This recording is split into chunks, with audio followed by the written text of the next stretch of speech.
buenos, son los mejores que alguien haya podido tener para con nosotros. Y hoy, Señor, sabemos que aquí, aún en este tiempo de entrenamiento, tú tienes una palabra para nosotros que tiene que ver con ese propósito. Hoy quiero bendecir a mis hermanos, agradecerte por su tarea, por su liderazgo, por su discipulado. Pero, Señor, todos aquí tenemos todavía mucho que aprender, queremos ser mejores siervos tuyos. Queremos, Señor, ser eficaces, eficientes. Queremos, Padre, responder a las demandas de tu corazón. Queremos ser libres de todo temor, de toda vergüenza, pero también de toda altanería, de todo orgullo, de toda vanidad. Queremos, Señor, servirte con un espíritu como el que Cristo Jesús tuvo cuando te servía aquí en la tierra. Señor, que al estar compartiendo este tiempo, esta noche, tu palabra nos ministre y nos haga ver también tu corazón, el deseo de tu corazón para este tiempo en el cual estamos viviendo como iglesia. Señor, una vez más bendigo a mis hermanos, que ahora todo cansancio, Señor, el sueño, el agotamiento después de un día de trabajo, Señor, desaparezca, que tu Espíritu Santo se haga cargo de nuestras fuerzas ahora y nos llene de energía para estar aquí atentos, prestando mucha atención y aún, Señor, poder irnos esta noche declarando que ha sido una clase de edificación, no solamente para nosotros, sino por sobre todas las cosas para quienes después van a recibir nuestro ministerio. Bendigo, Señor, a los que vienen en camino. Algunos vienen, Señor, muy rápido de su trabajo para aquí. Guárdalos, Padre. Tráelos bien para que también ellos puedan compartir con nosotros este tiempo.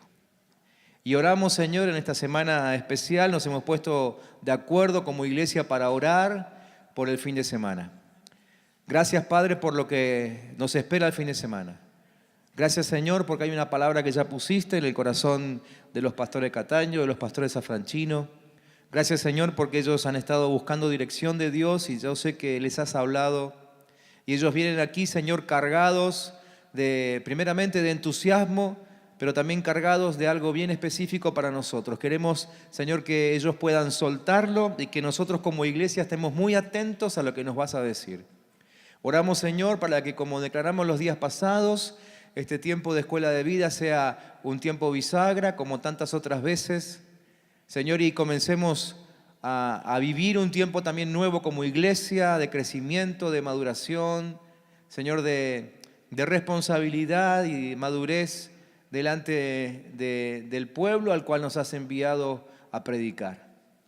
Señor, oramos por el viaje de aquellos que vendrán, Señor, a visitarnos el fin de semana, los que van a venir a compartir los talleres y obviamente oramos por el viaje también de los predicadores.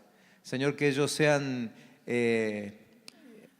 aún sabios, Señor Jesús, al soltar la palabra que pusiste en su corazón. Señor, en nombre de Jesús. Amén y amén. Muy bien. Como dijimos, el fin de semana estamos en un tiempo muy especial como iglesia. Primeramente porque el Señor nos está permitiendo experimentar la llegada de personas que vienen a buscar aquí ser ministrados. Hay mucha gente que semanalmente responde a las invitaciones, hay otros que entran sin que nadie los invite y eso es todo un privilegio. Y en lo único que puedo pensar es en lo que dice la Biblia, ¿no? En que el Señor es el que añade a los que han de ser salvos, o sea que Él es el que los trae. Y este tiempo de crecimiento y de llegada de nuevos hijos de Dios también demanda de nosotros mucha responsabilidad, ¿sí? Somos absolutamente responsables de cómo tratamos a esos que el Señor trae aquí, ¿no? Y sabemos que Él no los trae como cualquier persona, Él los trae aquí como hijos suyos, o sea, como cualquiera de nosotros, padres, ponemos las manos de nuestros hijos nuestros hijos en las manos de quienes los cuidan, un maestro, un profesor, y queremos que sean bien tratados, Creo que nuestro Padre Celestial todavía quiere eso mucho más de nosotros y de los hijos que Él deposita en nuestras manos para formarlos, ¿no?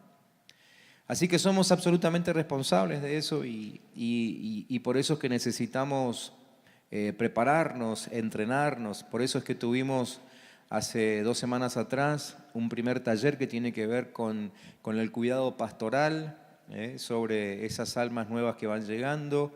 Y por eso es que es tan importante que ustedes vean el video. En realidad, si faltan, deberían ver todos los videos de esas clases, ¿no? Pero estas últimas son muy importantes por el tiempo que estamos viviendo.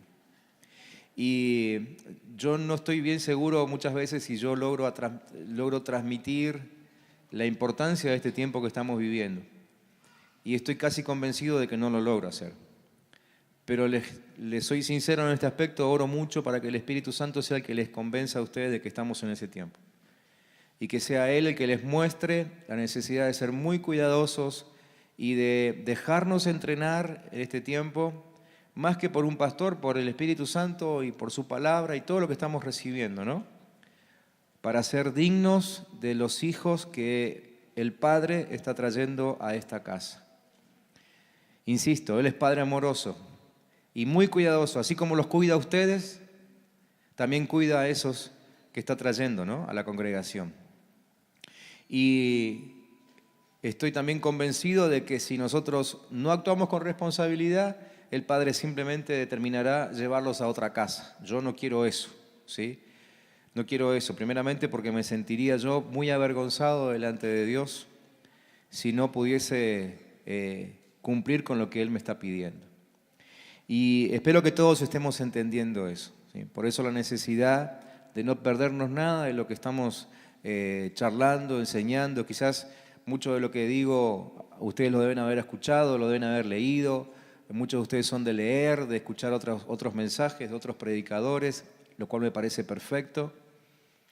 Pero muchas veces hay que repetirlo simplemente por el hecho de ponernos de acuerdo en la forma en la que vamos a trabajar. Porque tenemos una forma, tenemos una visión, tenemos una estructura y que no les asuste esa palabra porque la palabra estructura nos ha asustado durante mucho tiempo. Nos hemos querido deshacer de las estructuras y la verdad es que las estructuras son necesarias. El cuerpo no podría mantenerse en pie si no tuviese una estructura.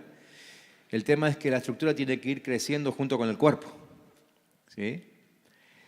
Y tenemos esa estructura, tenemos esa forma que Dios nos ha enviado a través de la visión. Entonces necesitamos ponernos de acuerdo en esa forma y no cuidar cada uno como se le ocurre a esos hijos de Dios que están llegando, sino que como iglesia lo hagamos de una forma ordenada, ¿no?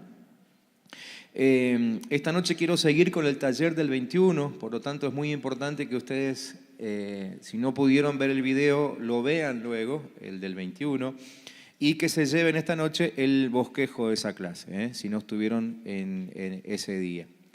Voy a continuar desde ahí, no es que voy a usar algún concepto y ustedes van a estar perdidos en la clase, no, simplemente que continúo con el tema. Hay que agregar los conceptos del 21 a lo que vamos a decir hoy. Y quiero comenzar leyendo el capítulo 9 de Hechos, porque hoy esta noche vamos a trabajar bastante sobre ese pasaje, Hechos capítulo 9, versículos 1 hasta el 19. Tiene que ver con la conversión de Saulo, ¿sí?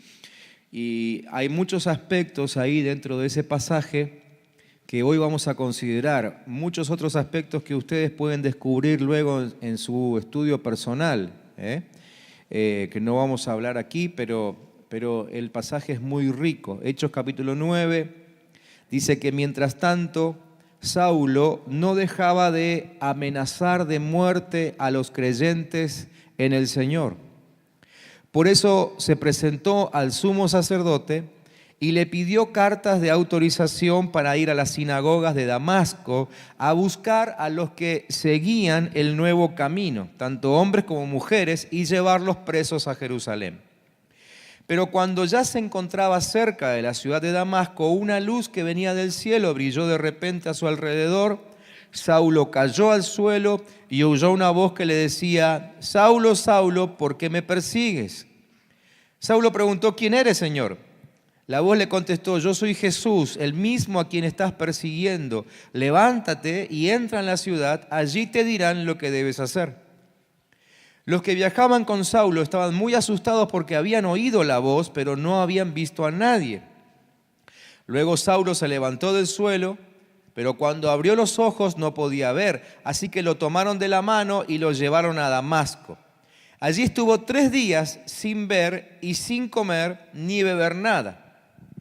En Damasco vivía un creyente que se llamaba Ananías, a quien el Señor se le presentó en una visión y le dijo: Ananías. Él contestó: aquí estoy, Señor. El Señor le dijo: levántate y vete a la calle llamada Derecha.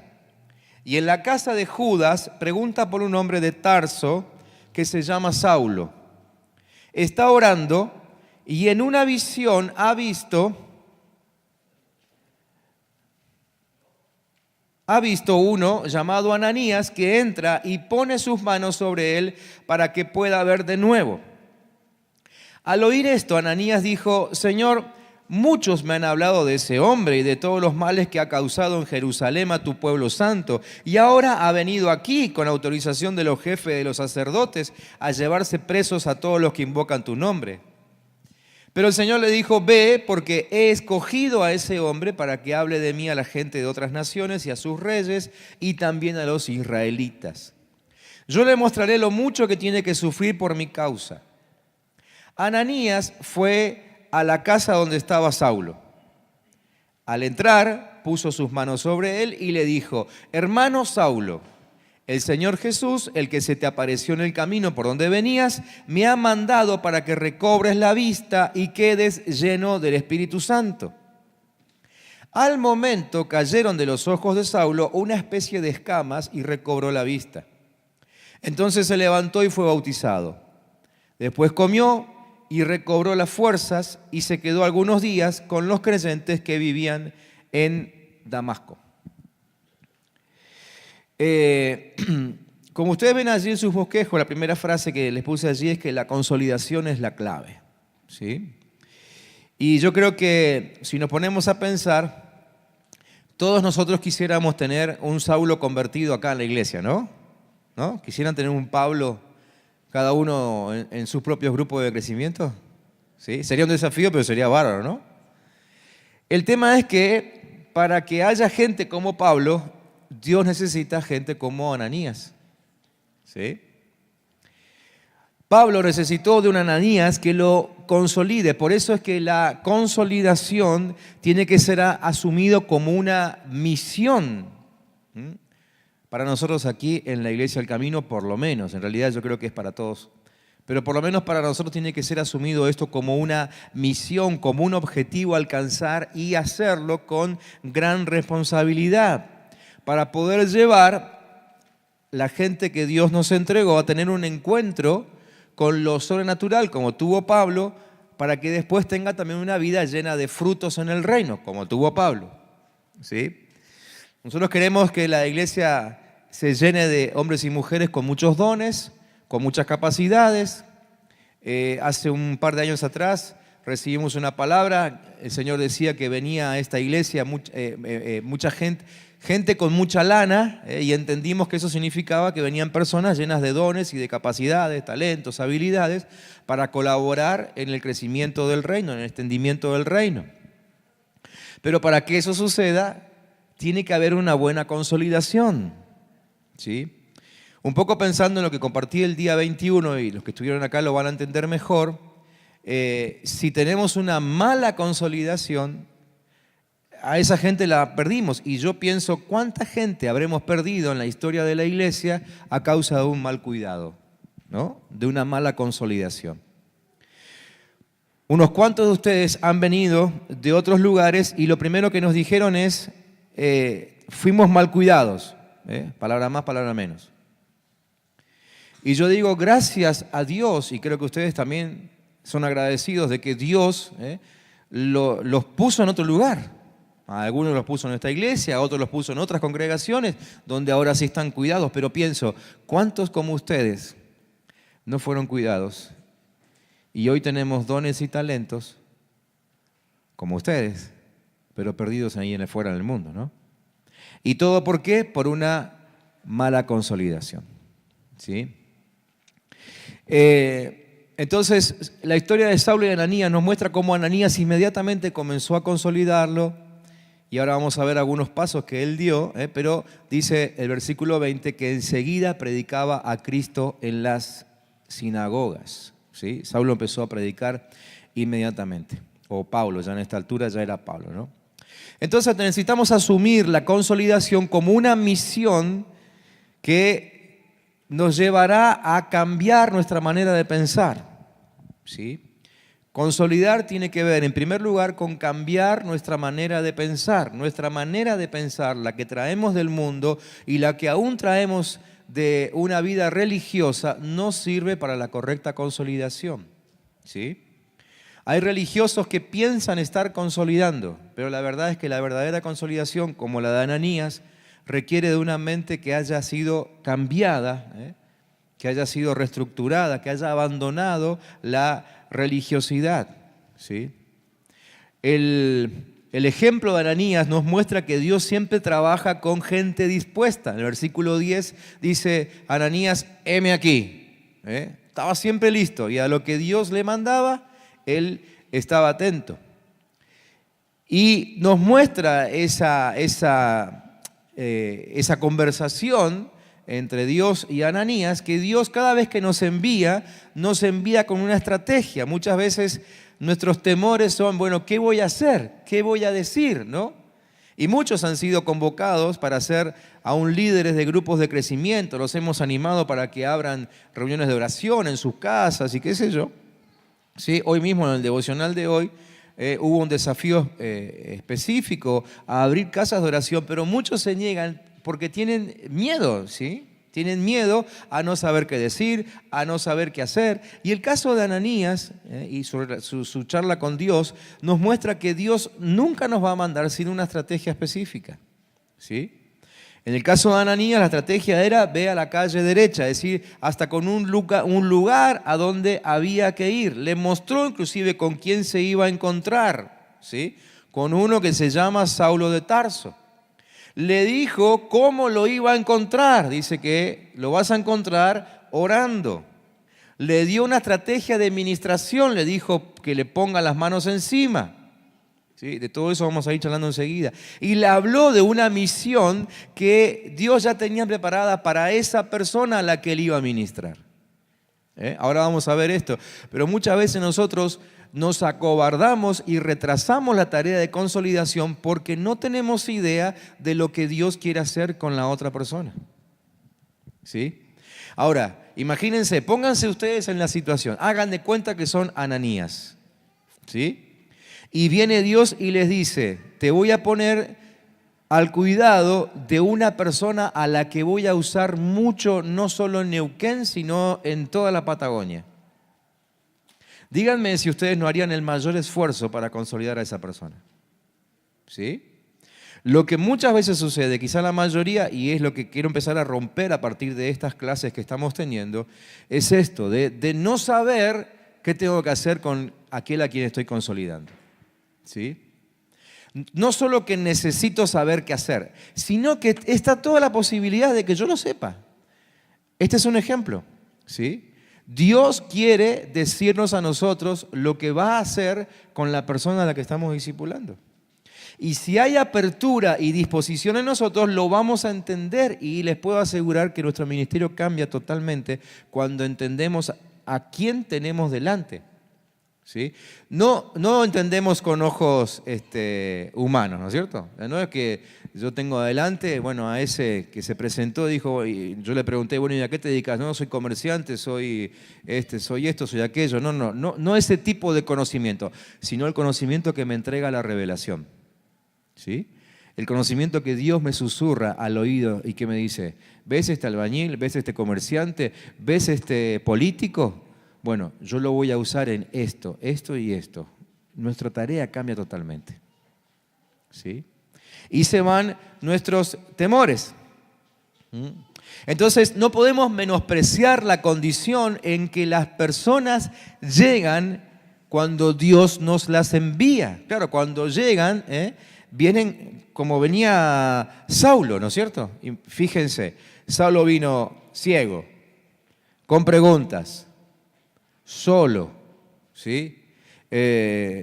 Ananías lo encontró encerrado, sin un modelo, sin visión, sin saber qué hacer, con toda su experiencia que acababa de desmoronarse, ¿sí? Con una estructura pensante derribada por completo. Es decir, si lo miramos con ojos humanos, Saulo no servía para nada, estaba hecho hilacha con ese encuentro que tuvo con Jesús, ¿sí? Y mucha de la gente, por no decir toda, la gente que nosotros recibimos vienen en condiciones muy parecidas.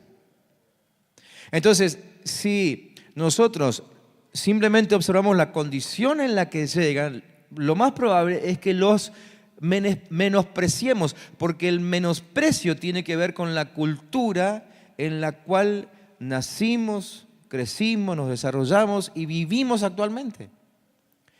Así que imagínense, los más jovencitos acá tendrán, ¿cuánto? 18, 19, 20 años metidos en una cultura de menosprecio.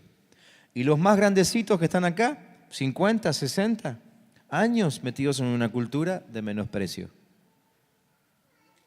Entonces, lo primero que nos sale, que nos surge naturalmente, es menospreciar al que viene, ¿sí? Por supuesto, todos actuamos como líderes que somos, lo abrazamos, lo besamos, ¿no es cierto? Decimos, qué lindo que estés acá con nosotros, vení que te voy a mostrar la iglesia. Lo atendemos bien, pero casi es un verso que lo tenemos aprendido. Pero muy internamente estamos diciendo, pobrecito, mira cómo vino, ¿sí? Está destruido. Entonces, cuando yo tengo una revelación de lo que Dios quiere hacer con él, no hay pobrecito. Imagínense, Ananías no fue con una actitud de presentarse delante de un pobrecito. Él, cuando lo conoce, ya sabía que iba a ser un tremendísimo siervo de Dios, aún mayor que él mismo. ¿Sí? Cambia totalmente nuestra perspectiva cuando nosotros tenemos una revelación, ¿sí? Acerca de la persona que tenemos adelante. Entonces es cuando sucede lo que sucedió con Saulo. Las escamas de sus ojos cayeron, es decir, la estructura esa pensante que venía del mundo se derribó, recibió visión, una nueva esperanza de vida, se levantó, nuevas fuerzas, un nuevo sentido de propósito, fue bautizado, tuvo hasta inclusive una nueva experiencia en ese momento. Él no había sido bautizado con este tipo de bautismo, ¿sí?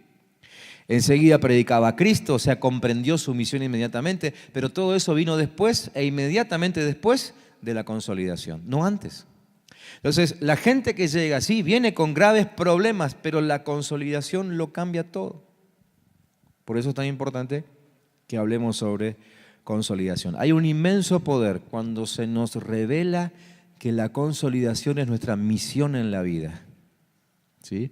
Como dijimos en la clase pasada, el hacer discípulos incluye la consolidación. Hacer discípulos no es solamente soltar un mensaje y después olvidarme de la persona, sino que incluye un cuidado, muy, muy atento, ¿ok? De la persona que se nos va entregando.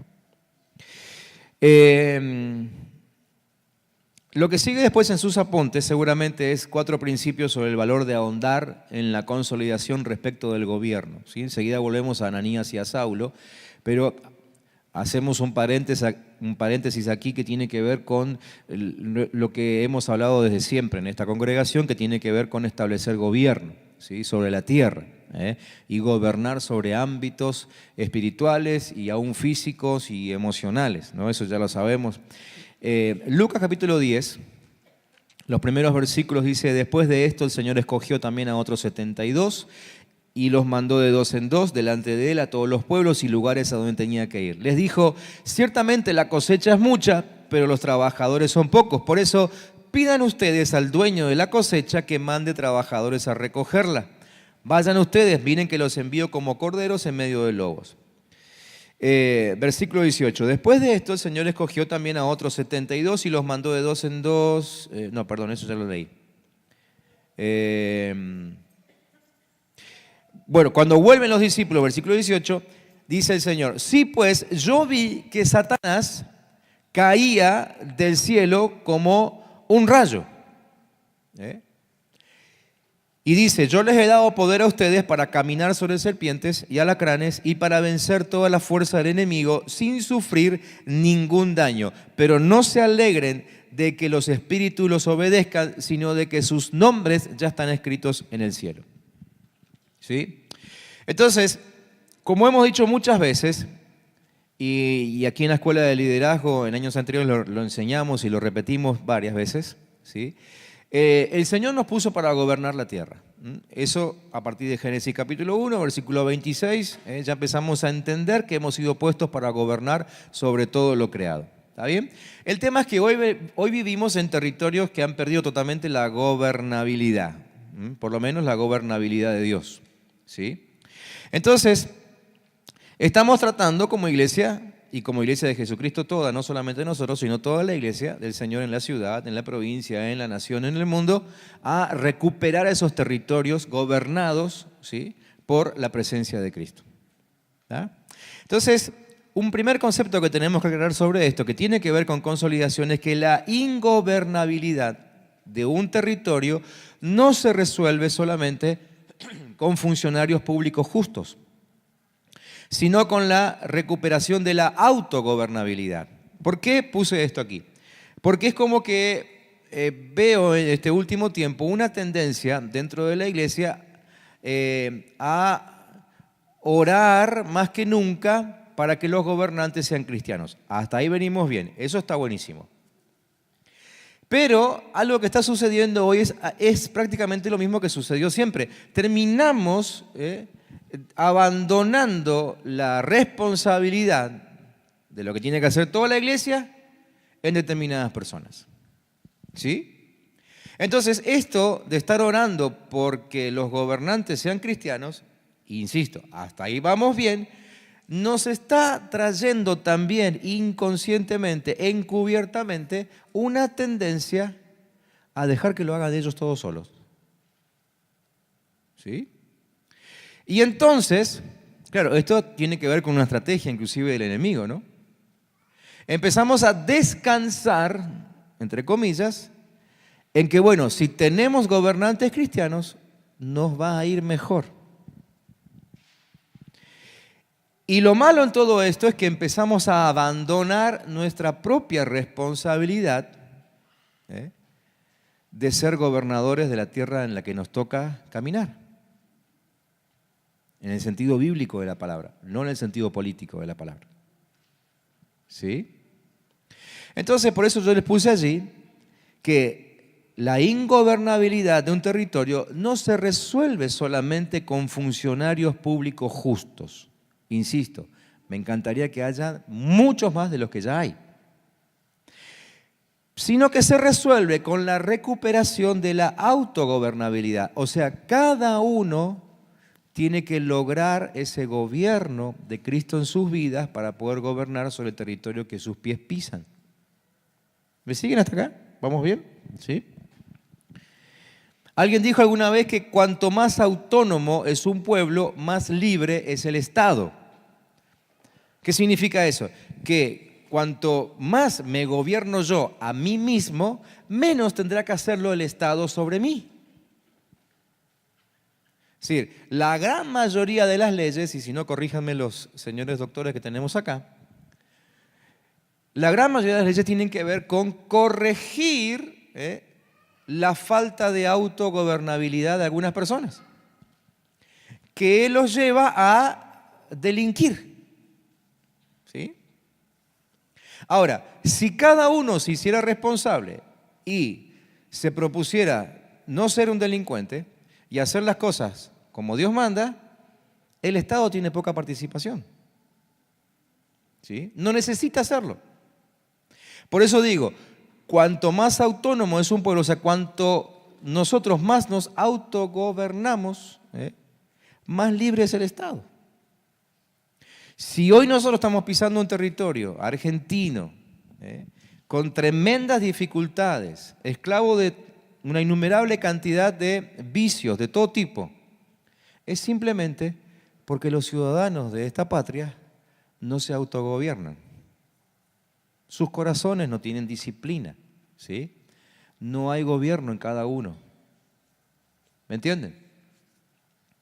¿Qué tiene que ver esto con consolidación? Todo, porque la consolidación lo que hace es enseñarle a la persona a recuperar el gobierno de sí mismo. Entonces, el gobierno de mí mismo, sumado al gobierno de vos mismo, más el gobierno del otro mismo, hace que todo el mundo se autogobierne y el Estado sea más libre. Y se ocupe de otras cosas. ¿Me siguen? Por eso es que necesitamos la consolidación. Consolidación tiene que ver con eso, con enseñar a la gente el principio de gobierno que Dios instaló desde Génesis capítulo 1. ¿Sí? Enseñar a la gente a gobernar ese territorio que pisan sus pies, a través del orden y la disciplina y la obediencia, obviamente, ¿no? Hablando de abogados, hubo un abogado holandés que se llamaba Hugo Grocio, que resumió el principio de autogobierno de la siguiente manera. Él dijo: quien no sabe administrar una provincia, tampoco podrá administrar un reino. Quien no sabe gobernar una ciudad, tampoco podrá gobernar una provincia. Quien no sabe regir una aldea, tampoco podrá regir una ciudad. Si no sabe guiar una familia, tampoco podrá guiar una aldea. Tampoco podrá gobernar una familia quien no sabe gobernarse a sí mismo. Nadie podrá gobernarse a sí mismo, al menos que su razón sea su Señor, y su voluntad y sus apetitos sus vasallos. Tampoco podrá la razón gobernar, al menos que esté sometida a Dios y le sea completamente obediente. ¿Sí? Ese es el principio de autogobernabilidad. Cuando uno escucha autogobierno, eso es vanidoso, eso es egocéntrico. Es que el principio de autogobernabilidad tiene que ver con que yo me dejo gobernar por Dios. ¿Sí? Y a partir de ahí voy recuperando el gobierno sobre mi territorio, mi familia, el territorio en el cual me muevo, haciéndolo uno, haciéndolo otro, otro y otro y otro, el Estado comienza a ser libre. ¿Se entiende? Esa es la tarea de la consolidación. Entonces aquí vemos como un doble objetivo, ¿no? El objetivo más claro, más teórico, es el que, bueno, tengo que enseñar a la gente a gobernar su vida. Pero hay un segundo objetivo un poquito más escondido que dice esto: tengo que yo primero aprender a gobernar a mí mismo, como discipulador, como consolidador, como pastor de la gente, ¿no?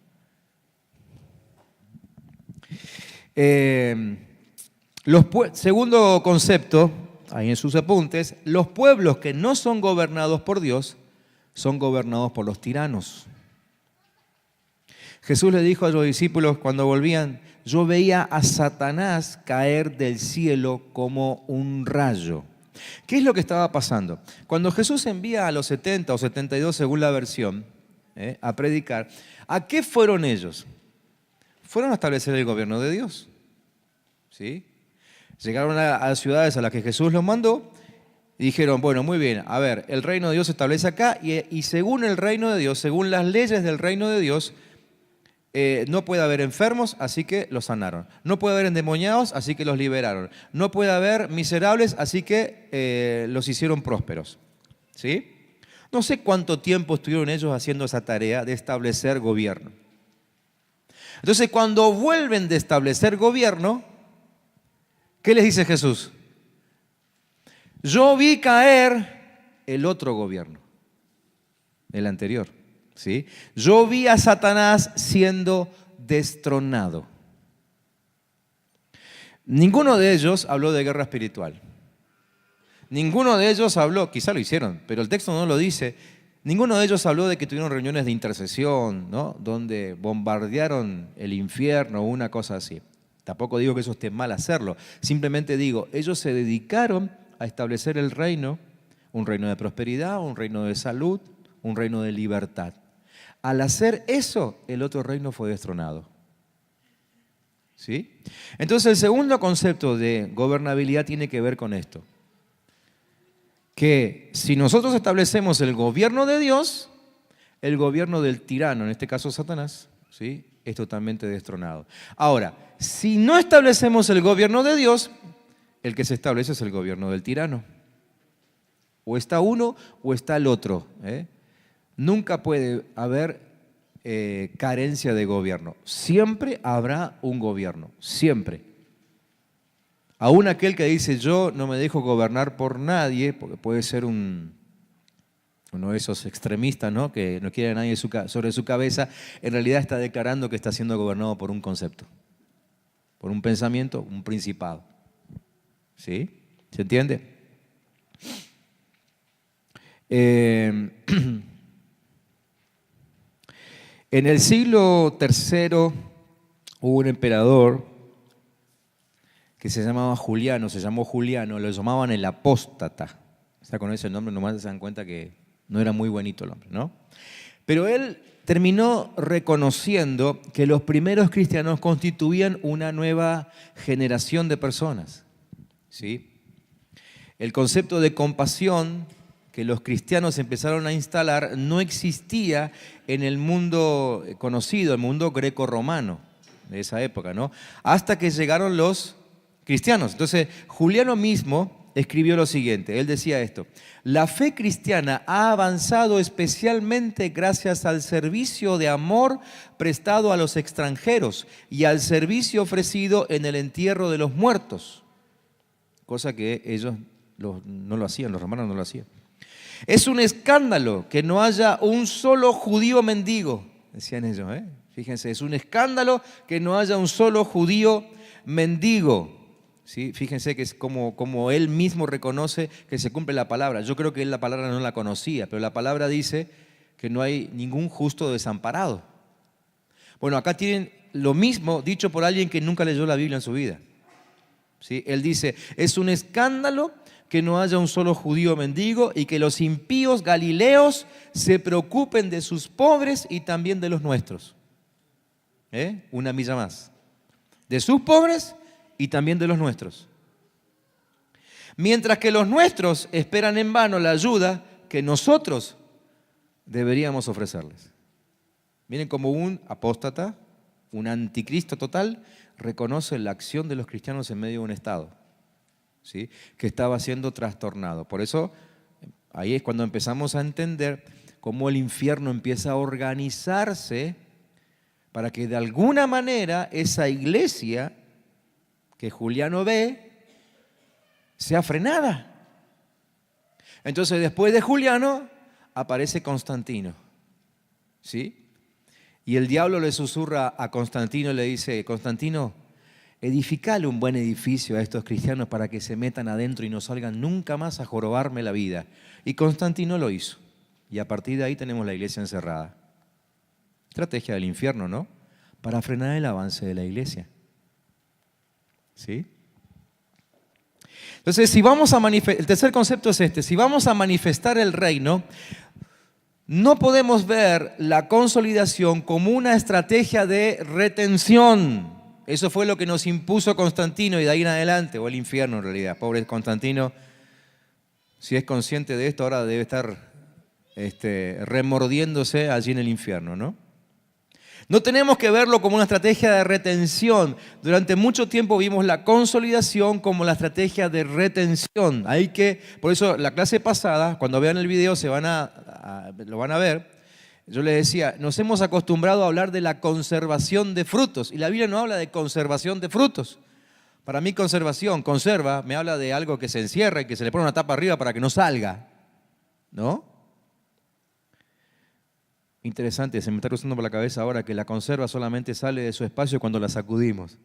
Señor, líbranos de un sacudón. Y que salgamos antes de que se nos sacuda, ¿no? Pero la consolidación no es una estrategia de retención, no es conservación de frutos, sino que es una demanda divina para hacer visible el reino fuera, en la calle, en el mundo, en el territorio que tenemos que ganar. Y aquí es cuando asociamos, yo se lo puse ahí, el concepto de predicación. ¿sí? Todos entendemos bien el concepto de predicación. Déjenme que se lo aclare un poquito más. Porque la palabra predicar significa implantar la voluntad de un rey en un territorio. Eso significa predicar. Implantar la voluntad de un rey o de un soberano en un territorio. ¿Sí? La palabra predicar en la Biblia nunca estuvo asociada a entregar folletos. ¿Sí? Nosotros hoy lo tenemos generalizado, ¿no? Vamos a predicar, muy bien, ¿qué folletos llevamos? No tiene nada que ver. ¿Sí? Predicar tiene que ver con implantar la voluntad de un soberano en un territorio. Predicar se le llamaba a la orden que un monarca le daba a uno de sus súbditos para que vaya a un territorio a expresar su voluntad. ¿Qué hacía el súbdito? Escuchaba la orden del rey y entonces agarraba sus bártulos y se iba a vivir a ese territorio. Se instalaba ahí y comenzaba a transmitir lo que el rey le había dicho. Y no se volvía a su ciudad de origen hasta que se empezara a ver en ese pueblo que las órdenes del rey se empezaban a practicar. ¿Sí? Por ejemplo, que yo por decir una pavada, ¿no? El rey soltaba la orden de que, bueno, no hay que lavarse nunca más las manos antes de comer. Muy bien, entonces el súbdito iba a ese pueblo, se instalaba ahí y empezaba a regar la declaración del rey. ¿Sí? Claro, la primera vez no funcionaba, todo el mundo por costumbre se lavaba las manos. Uy, me olvidé, siento que no hay que lavarse más las manos, ¿no? Entonces él insistía. Cuando veía que ya todo el pueblo no se lavaba más las manos antes de comer, tenía permiso para volver. Ese es el concepto de predicación. Cambio de cultura. ¿Sí? Cambio de cultura. La consolidación es para eso. ¿Sí? La consolidación es para eso.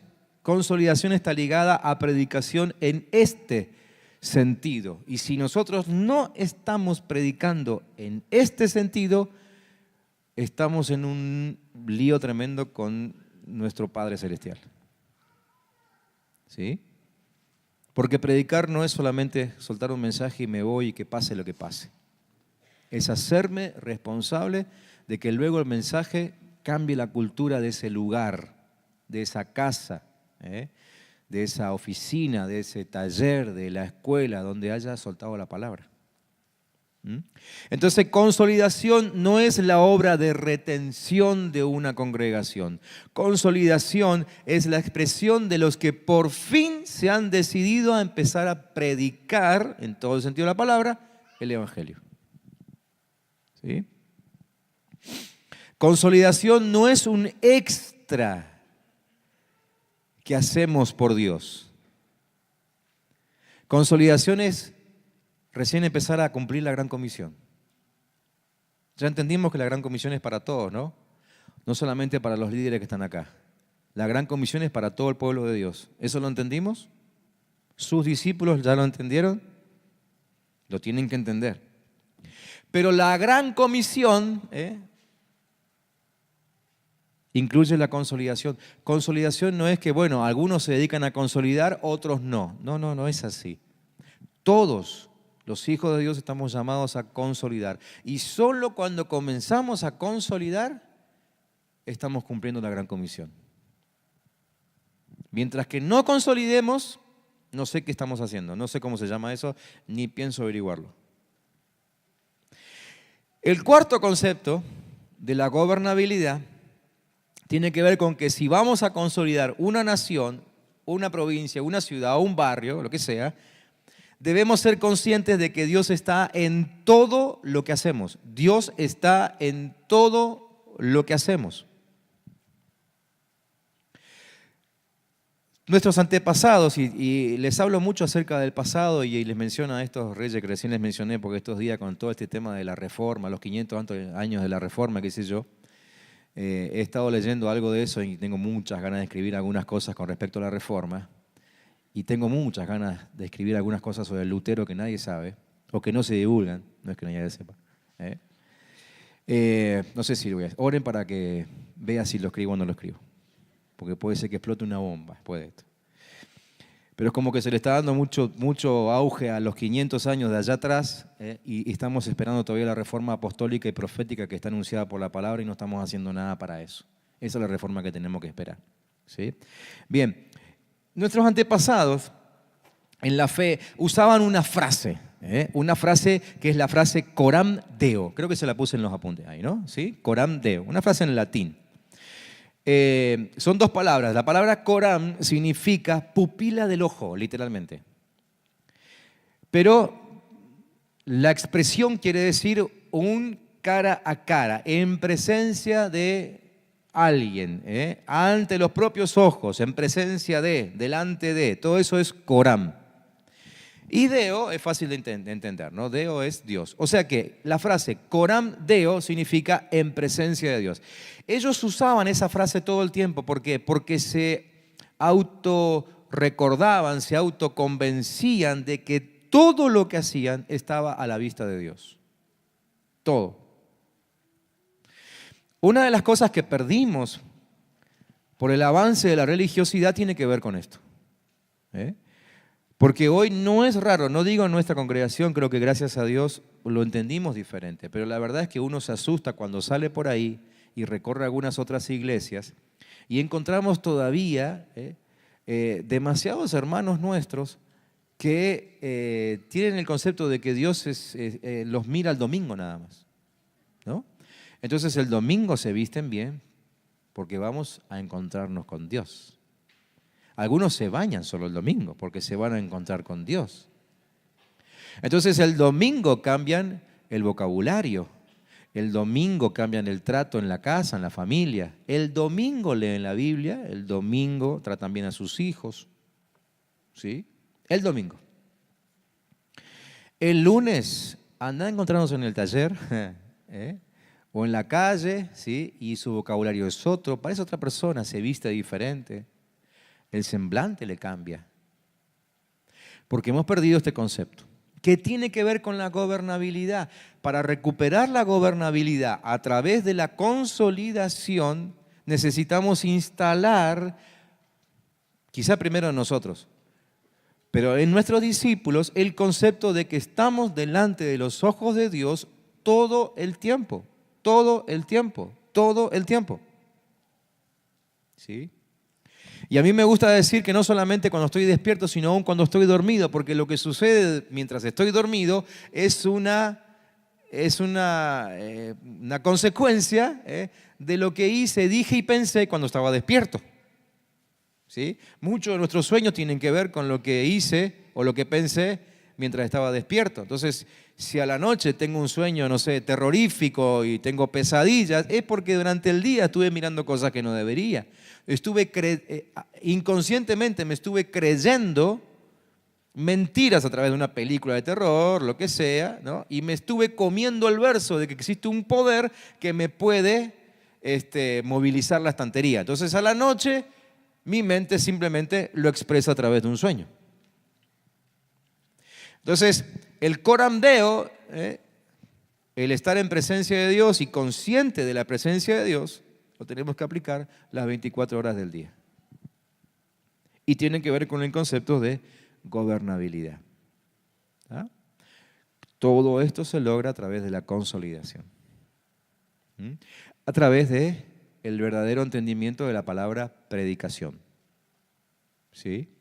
Entonces, ahí ustedes ya ahora, líderes expertos que son, se van dando cuenta de que con solo lanzar una lección sobre su grupo, esa está bien, pero es solo un paso. Necesitamos una segunda enseñanza y la tercera y la cuarta y a veces una décima y a veces una 25ª y a veces una 100ª vez de decir las cosas. ¿Hasta cuándo? Hasta que se cambia la cultura. Porque predicación es eso, es insistir en las órdenes del soberano hasta que cambie el modo de comportarse de una sociedad. ¿Me siguen? ¿O está muy complicado? ¿Vamos bien? Entonces, ahí es cuando también empezamos a entender que nuestro movernos todos los días en el trabajo, en el estudio, en donde sea, lo tenemos que empezar a ver como una oportunidad para ocupar un territorio para Cristo y para su reino. ¿Sí? Por eso es que hoy por hoy la religión nos enseñó que la única forma de establecer el reino de Dios es salir a tocar timbre y a entregar folletos. ¿De dónde viene ese concepto? Viene del concepto de ignorar el corandeo. ¿Sí? Ignoramos la presencia de Dios, pero cuando nos confrontamos a Él, nuestra conciencia nos acusa y tenemos que salir a resolverlo. ¿Cómo lo resolvemos? Salgamos rápido en grupo a predicar. Entonces nos vestimos bien, salimos, tocamos timbre, entregamos folletos. Nosotros no lo hacemos, ya sé, pero lo exagero un poco para que entendamos cómo funciona la religiosidad con la ausencia del corandeo. Consolidación tiene que ver con voltear esa estructura, con cambiar ese pensamiento, ¿sí? Con predicar en todo el sentido de la palabra, como se lo acabo de explicar, ¿sí? Hay un libro que se llama Cristianismo Transformador de la Civilización. Lo escribió un señor que se llama Paul Maier, un apellido medio difícil de decir. Y él describe cómo Cristo y sus discípulos moldearon la historia. Él dice en un párrafo en su libro, no solo innumerables vidas, sino la propia civilización fue transformada por Jesucristo. En el mundo antiguo, sus enseñanzas suavizaron normas crueles de moralidad, detuvieron el infanticidio, realzaron la vida humana, emanciparon a la mujer, abolieron la esclavitud, inspiraron organizaciones benéficas y humanitarias, fundaron hospitales, orfanatos, escuelas. En la Edad Media el cristianismo casi por sí solo mantuvo viva la cultura clásica copiando manuscritos, construyendo bibliotecas, humanizando la guerra, observando días de tregua y proporcionando arbitraje en las disputas. Fueron los cristianos los que crearon los colegios y universidades, dignificaron el trabajo como vocación divina y extendieron la luz de la civilización a la frontera con los bárbaros. En la era moderna, la enseñanza cristiana debidamente expresada impulsó la ciencia, introdujo los conceptos de libertad política, social y económica, promovió la justicia, proporcionó la mayor fuente de inspiración para los magníficos logros conseguidos en las artes, arquitectura, en la música, la literatura, que atesoramos hasta el día de hoy. ¿Sí? O sea, en cada época de la historia, el cristianismo fue vital para que la sociedad no se autodestruya. ¿Sí? Necesitamos recuperar todo eso y empezar a instalar esa nueva sociedad aquí entre nosotros. Entonces, resumiendo un poco todo esto y sobre todo lo último, tenemos que entender que nuestra santificación no depende tanto de un cambio de actividad, ¿no? Generalmente decimos o pensamos que ser santo significa dejar de hacer algunas cosas, cambio de actividad, ¿sí? Entonces, para ser santo dejo de ver películas pornográficas, dejo de currar en el laburo, no me llevo el avirome, ni la resma de hoja de la oficina, ni la llave de 3/4 del taller, ¿no? Para ser santo hemos pensado que necesitamos como un cambio de actividad, ¿sí? Y está bien, en realidad la consecuencia final es un cambio de actividad. Pero no podemos dedicarnos a simplemente cambiar las actividades porque nada cambiaría en realidad. Pero cuando empezamos a entender que todo lo que hacemos y aún lo que no hacemos, lo hacemos por el Señor, entonces el cambio de actividad llega solo. Santificación no es dejar de hacer cosas, santificación es empezar a hacer lo que le agrada a Dios. Y automáticamente empiezo a dejar de hacer algunas otras, sin pensarlo. ¿Sí? Cuando abro la Biblia, veo lo que a Dios le agrada y me dedico a vivir como lo que estoy leyendo. Y automáticamente dejo de hacer algunas cosas. ¿Sí? Entonces, si cada maestro, alumno, médico, empresario, político, científico, economista, cristiano, recuperamos esta conciencia de que lo que hacemos es sumamente espiritual, aceleramos la recuperación de nuestras ciudades. Yo diría ya hoy, basta a la diferencia entre lo secular y lo cristiano. Esa diferencia no existe. ¿Sí? O somos cristianos o no lo somos. Pero no hay algo que sea secular y algo que sea espiritual. Todo es absolutamente espiritual. ¿Bien? Bien, volvemos otra vez a Ananías y Saulo. Y hablemos un poco acerca de las herramientas que tenemos que manejar para consolidar lo que vemos en la vida de Ananías, ¿sí? Y tenemos que prestar mucha atención. ¿Por qué? Porque nosotros somos una congregación, nos decimos ser una congregación de revelación. O sea, por lo menos queremos la revelación, hemos entendido hace mucho lo que significa la revelación y la importancia de tener revelación, la queremos ser una iglesia así. Por lo tanto, tenemos que cultivar un espíritu emprendedor, ¿sí? Porque revelación sin emprendimiento no sirve de nada, ¿sí? Revelación sin ejecución se transforma en frustración, ¿sí? Entonces no es solamente cuestión de descubrir cosas nuevas. ¿Se acuerdan quiénes querían siempre descubrir cosas nuevas? Los griegos. ¿Y por qué hoy hablamos, y ustedes van a escuchar a algunos predicadores, nosotros por ahí, o por lo menos yo no soy tanto de hablar de esto, ¿no? Pero algunos predicadores hablan mucho acerca del espíritu de Grecia, ¿sí? ¿Por qué se habla del espíritu de Grecia? Porque el espíritu de Grecia es ese que solamente quiere conocer cosas nuevas, pero nunca las ejecuta, ¿sí? Entonces, la revelación sin ejecución es una frustración para el reino. ¿Está bien? Entonces necesitamos poner en práctica algunas herramientas. Para consolidar con eficacia, lo primero que tenemos que tener, según la vida de Ananías, es oídos abiertos. Oídos abiertos para escuchar a Dios. Oídos abiertos significa discernimiento. Discernimiento. El discernimiento es una herramienta vital para la consolidación. Cuando nosotros no tenemos discernimiento de las personas a las que vamos a consolidar, perdemos mucho tiempo. Perdemos mucho tiempo en hogares que no están listos para el Evangelio o en personas que no están listas para el Evangelio, ¿sí? ¿Se acuerdan? Bueno, muchas veces hemos hablado también de esto, ¿no? Que Jesús no atendió a todos los que venían a Él. Él pasó al lado de muchos enfermos a los cuales nunca sanó. Y Él una vez dio la clave de por qué. Es decir, nunca Jesús se paró y dijo, bueno, les voy a explicar por qué algunos enfermos yo no los sano. No dijo nunca eso. Pero Él en un momento dijo, yo hago lo que veo hacer al Padre. ¿Eso qué significa? Eso significa que si el Padre no está trabajando con alguien, ni Jesús se mete. Por eso es que es tan importante el discernimiento.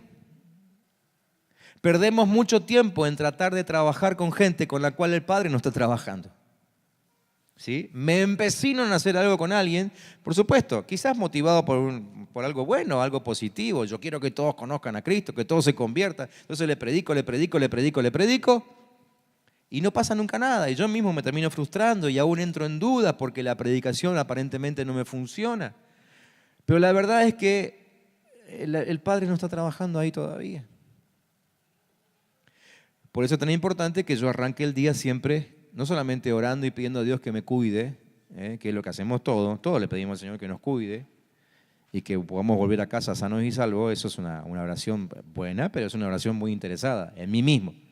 Ahora, cuando yo oro diciéndole, Padre, además de cuidarme a mí mismo, te pido en el nombre de Jesús que me hagas encontrar hoy con quien tú estés trabajando,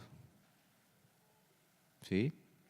Que yo no pierda tiempo en querer transmitir absolutamente nada, ni con la mejor de las intenciones, a aquel con el cual no empezaste a trabajar. Discernimiento. Necesitamos ese discernimiento, ¿sí? Y aún por la falta de discernimiento, muchas veces abortamos lo que Dios sí está haciendo en otros discípulos, ¿sí? ¿Por qué? A ver, yo pienso... Cuando empiezo a hablar de estas cosas y me empiezo a acordar de lo que hacíamos en la vida de la iglesia antes, me agarra una comezón, ¿no? Los que son más viejos de la iglesia se van a acordar. Llegaba un maestro, un docente, ¿no? A la iglesia. ¿Y dónde lo poníamos a trabajar? El ministerio de niñez, obvio. Llegaba un contador, ¿dónde lo poníamos? En el ministerio de finanzas. Y así con cada una. Un arquitecto, por fin queremos construir un bañito en el fondo y necesitamos un arquitecto, así que ahí lo ponemos. ¿Y si Dios quería usarlo de otra manera? ¿Cuántos docentes tenemos en esta congregación que lo que menos hacen es enseñar? Y está perfecto. Y vemos que desarrollan unos dones del Señor, pero increíbles, tremendos. Pero acá no se dedican al magisterio. ¿Sí? En la iglesia tenemos varios contadores, no está solamente Daniel. En Daniel encontramos la conjunción de alguien que sirve en el Ministerio de Finanzas y además es contador. Pero tenemos otros contadores en la iglesia que no ejercen la contaduría aquí adentro. ¿Sí? Tenemos abogados que tocan la guitarra y el piano, ¿no? A ver, si tuviésemos que catalogar a cada uno de los que llega según lo que hace afuera, esto sería un cambalache impresionante. ¿Y por qué actuamos así, de esa forma, en la antigüedad en la iglesia? Por falta de discernimiento. Y yo hoy me como los codos pensando en cuántos dones habremos matado en la antigüedad por presionarlos a que hagan lo que hacían afuera. A ver, ¿lo que hacían afuera estaba mal? No, está perfecto, pero era para allá, no era para acá. Acá Dios quería usarlo de otra manera, no con dones naturales, sino con dones sobrenaturales. Y los aniquilamos, matamos esos dones. De hecho, con algunos ya no tenemos vuelta atrás y nunca nos enteraremos qué don tuvo, porque ya se fueron. O se fueron a la patria celestial o se fueron al mundo. Discernimiento. Entonces el discernimiento es vital. Es vital. Además, no hay cualidades fijas en todos los discípulos, ¿no? Necesitamos discernimiento y nunca tendremos discernimiento sin una vida profunda de oración. En segundo lugar, además de oídos abiertos, lo que necesitamos es vencer los prejuicios y disponernos a obedecer la voz de Dios. Ananías dijo, heme aquí.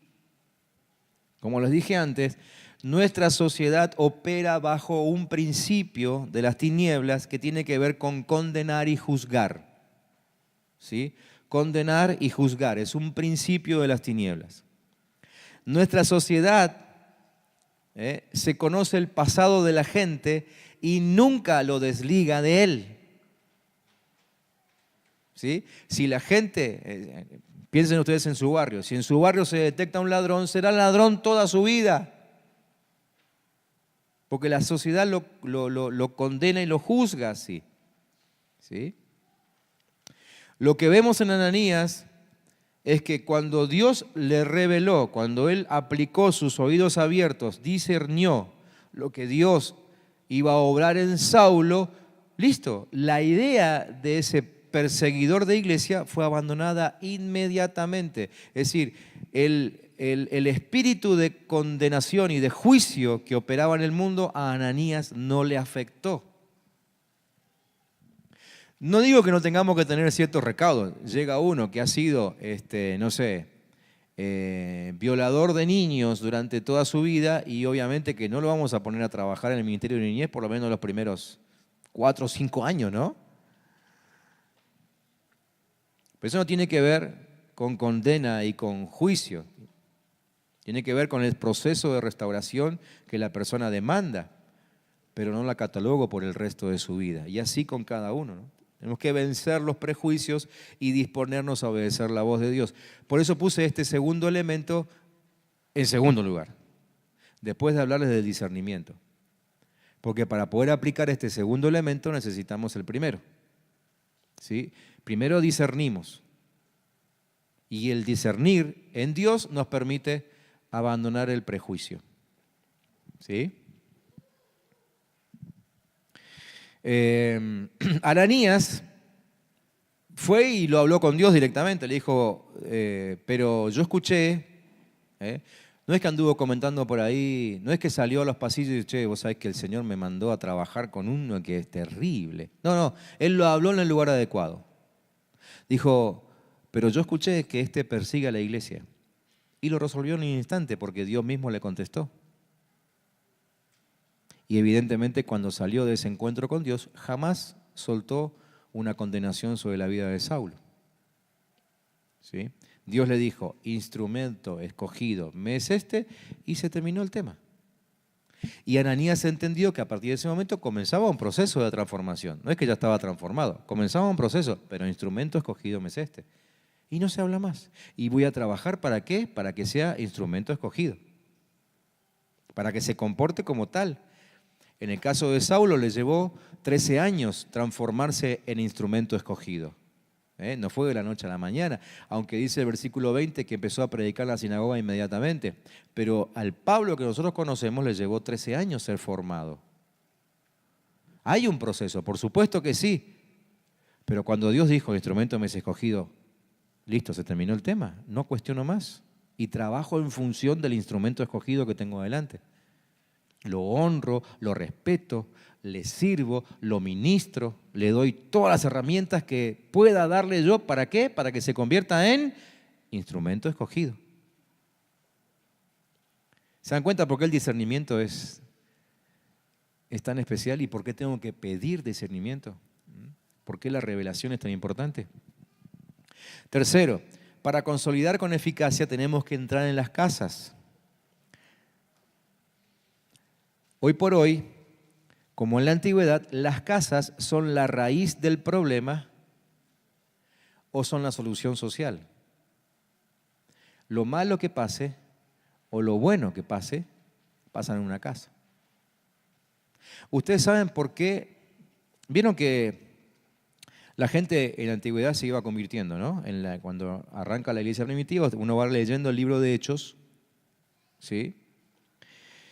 Y uno ve que se iban convirtiendo, y la palabra misma dice que se iban convirtiendo los fariseos, que se iban convirtiendo algunos escribas, algunos maestros de la ley, se iban convirtiendo algunos gobernantes, ¿sí? Era como el proceso natural iba haciendo que determinados personajes, aún de alto rango, se fueran convirtiendo por la natural predicación de los discípulos.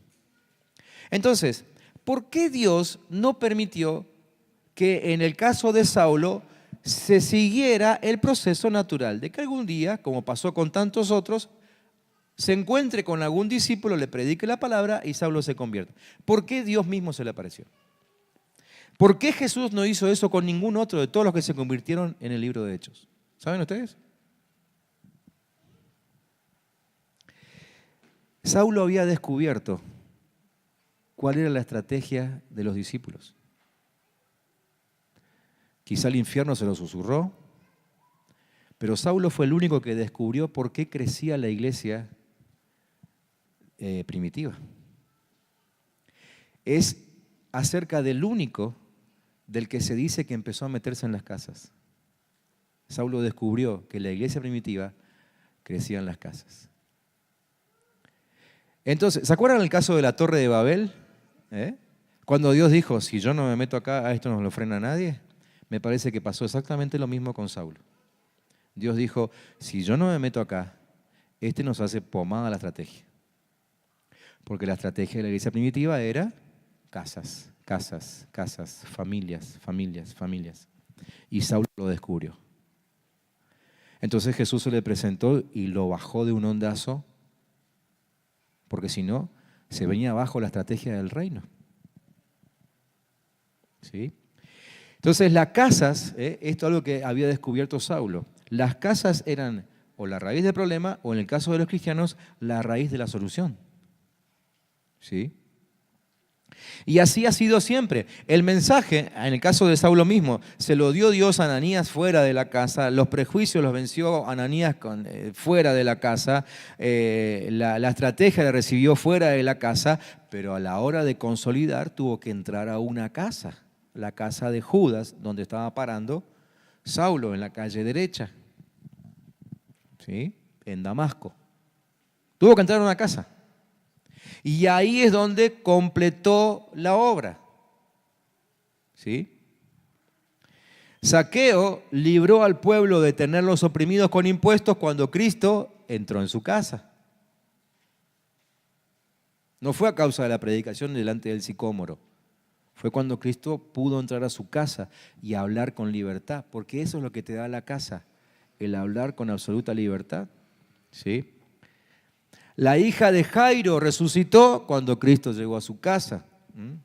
Entonces las casas son nuestros centros de milagros. Nosotros hasta hoy, Iglesia del Camino, nos hemos mantenido muy respetuosos de las casas, ¿no? Y tratamos de que la gente venga a un grupo de crecimiento que funciona acá. No hemos incursionado mucho en las casas, pero creo que es algo en lo cual tenemos que empezar a pensar.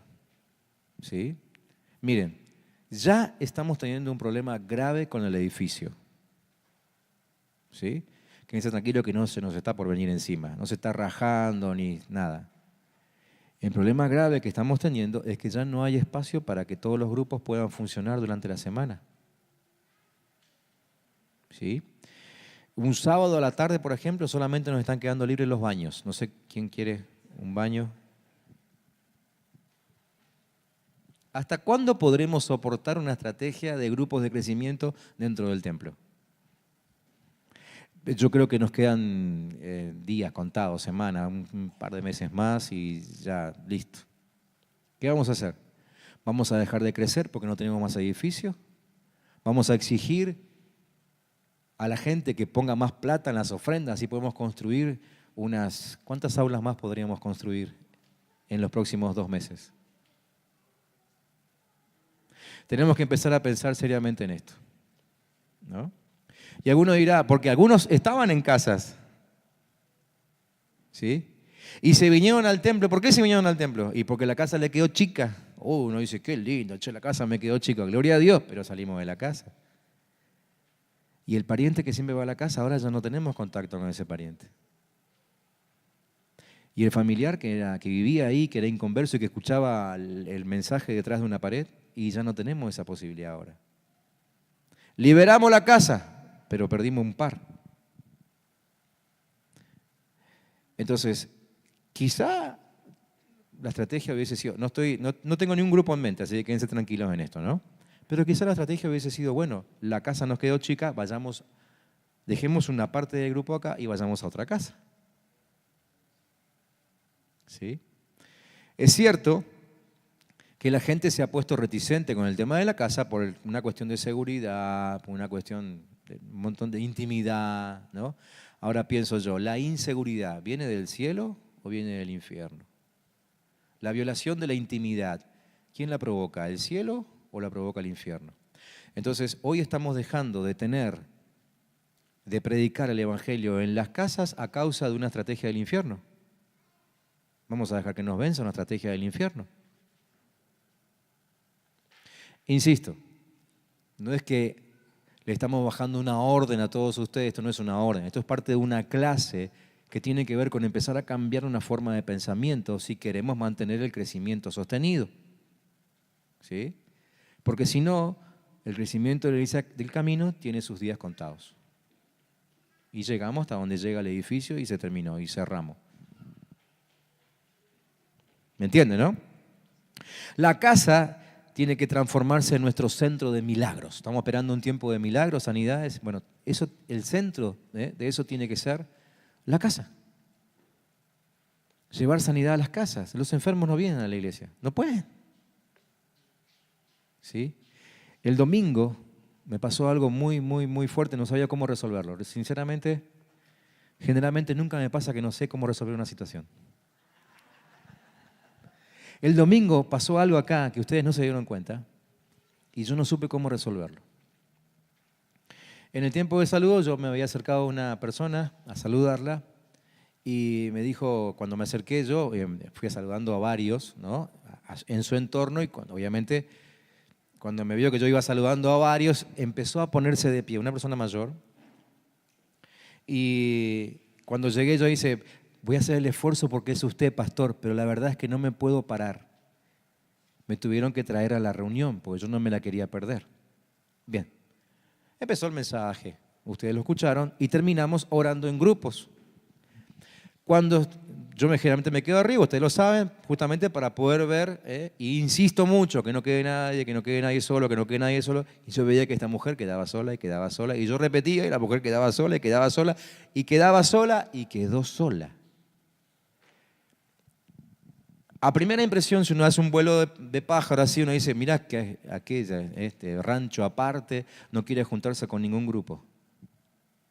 No podía hacerlo. Yo intenté bajarme, pero todos los grupos estaban acá. Y se acuerdan que yo en un momento dije, córranse un poquito hacia el salón para que no quede tan apretado. En realidad era porque yo quería bajar. No encontré por dónde bajar y llegar hasta esta persona. ¿Sí? Al final había 2 personas ahí alrededor y fueron a orar con la persona, gloria a Dios por eso. Pero la verdad es que no pude orar con ningún grupo.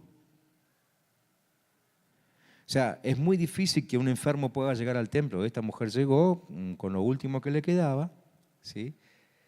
Entonces no podemos transformar el templo en un centro de sanidad. ¿Queremos sanidades y milagros? Bien, muy bien. Pero no se van a dar acá adentro. Acá se dará uno que otro testimonio. Pero si queremos verdaderos testimonios de sanidad y de milagros, tenemos que ir a buscar a los enfermos donde están. No están acá porque no pueden llegar, están enfermos. Llegarán después, pero no antes. ¿Me entienden? Entonces la casa tiene que ser nuestro centro de acopio de lo milagroso.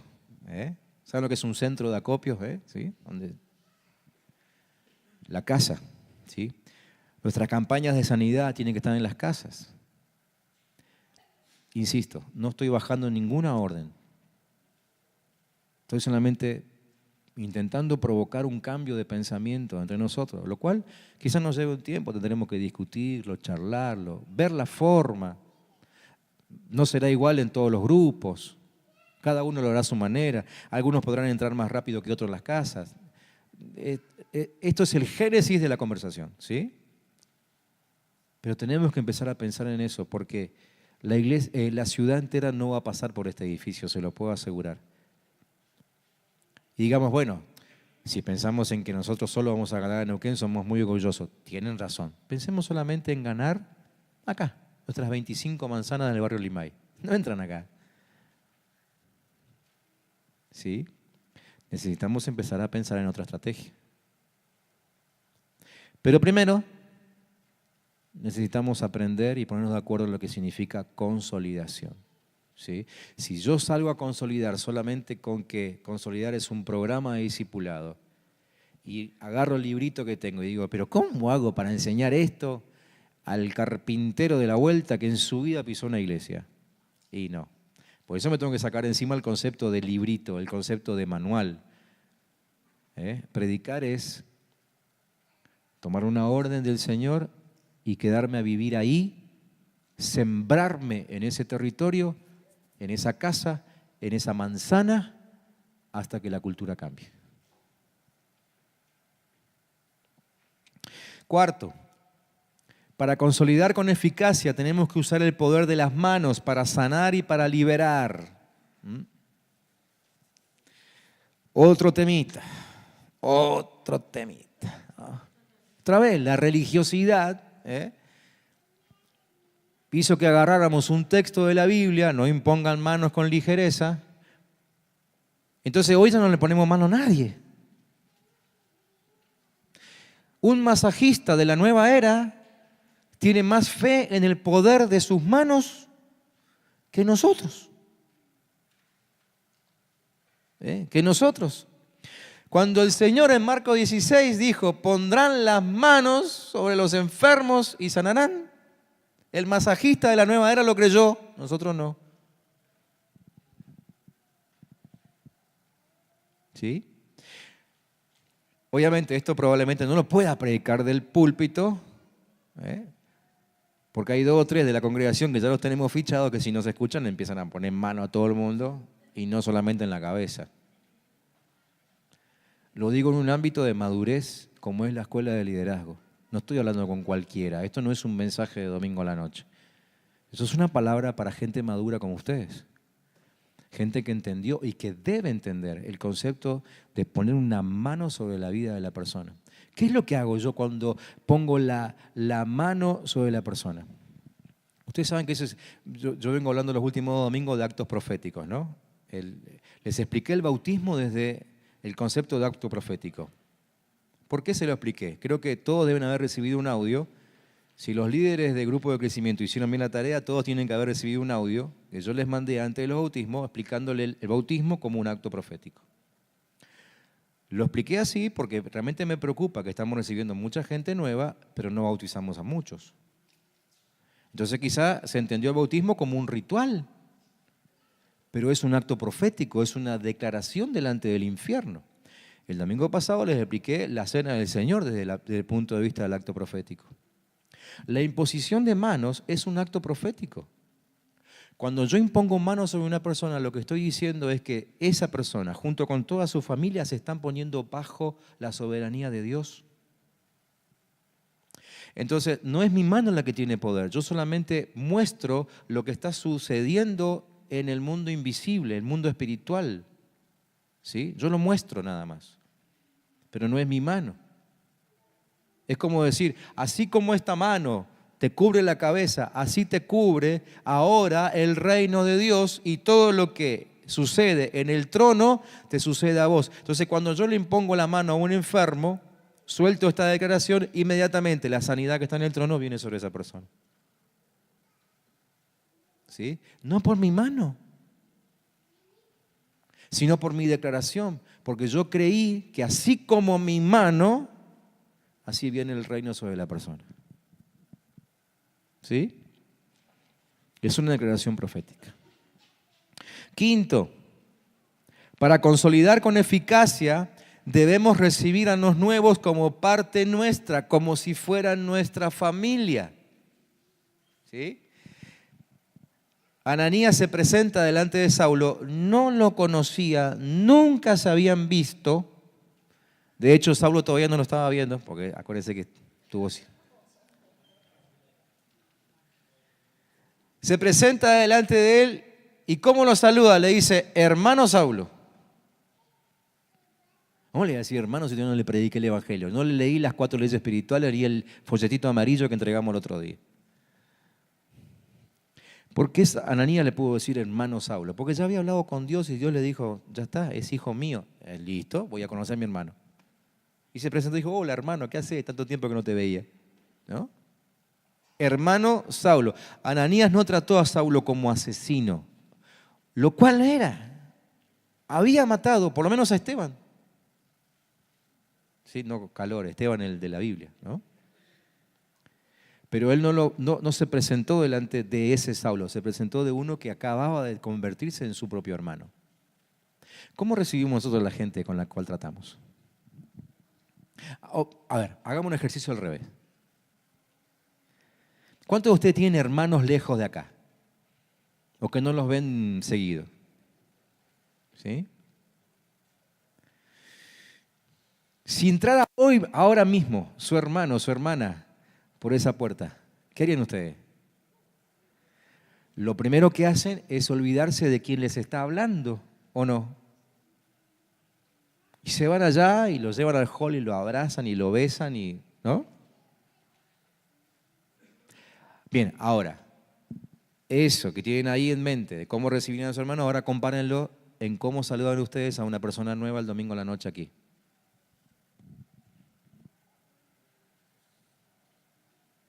¿Parecido?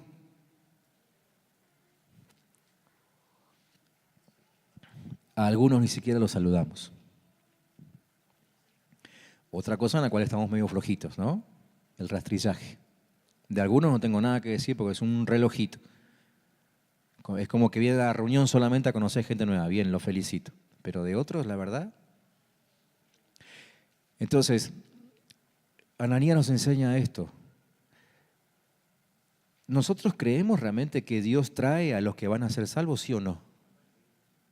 ¿Lo creemos?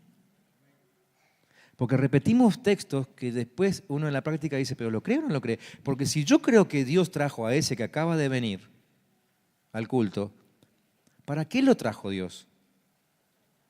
¿Lo trajo simplemente para que escuche una canción linda de cantamos o para que vea quiénes están acá y se vaya? No, ¿para qué lo trajo? Para integrarlo a su familia. O sea que es mi hermano el que acaba de entrar. ¿Cómo lo voy a saludar? Entonces, para consolidar con eficacia, tenemos que recibir a los nuevos como parte de nuestra familia, ¿sí? Aunque nunca lo hayamos visto antes. Sexto, para consolidar con eficacia, tenemos que entender que tenemos palabra y tenemos impartición del Espíritu Santo para la gente.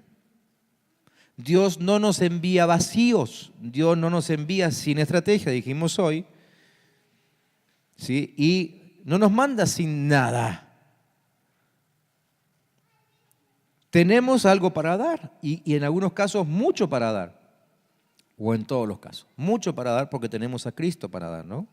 Entonces, cuando vamos a la gente nueva, cuando vamos a sus casas, no podemos entrar como si no tenemos nada para dar. Ananías primero sabía quién lo había enviado. Cuando fue a la casa de Judas a encontrarse con Saulo, ¿sí? Sabía muy bien quién lo había mandado. No fue al tuntún, como decimos, no fue porque se le ocurrió, no, fue porque Dios lo mandó, primero. Segundo, Ananías sabía para qué había ido. No entró en contacto con Saulo de curioso para ver si realmente se había convertido. Sabía para qué había ido, o sea, iba con palabra, iba con revelación. Tercero, sabía que tenía que llevar a Pablo o a Saulo a un encuentro con el Espíritu Santo. ¿Sí?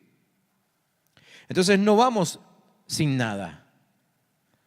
Vamos con un bagaje, con una mochila llena de cosas que ya sabemos quién nos manda, ya sabemos a qué vamos, ya sabemos qué tenemos que decirle. ¿Qué es lo que tenemos que decirle? Uy, no, me olvidé. ¿Cómo era el texto de la segunda lección del discipulado? No es eso lo que tenés que memorizar. Lo que tenés que memorizar es que esa persona necesita un encuentro con el Espíritu Santo. ¿Difícil? No.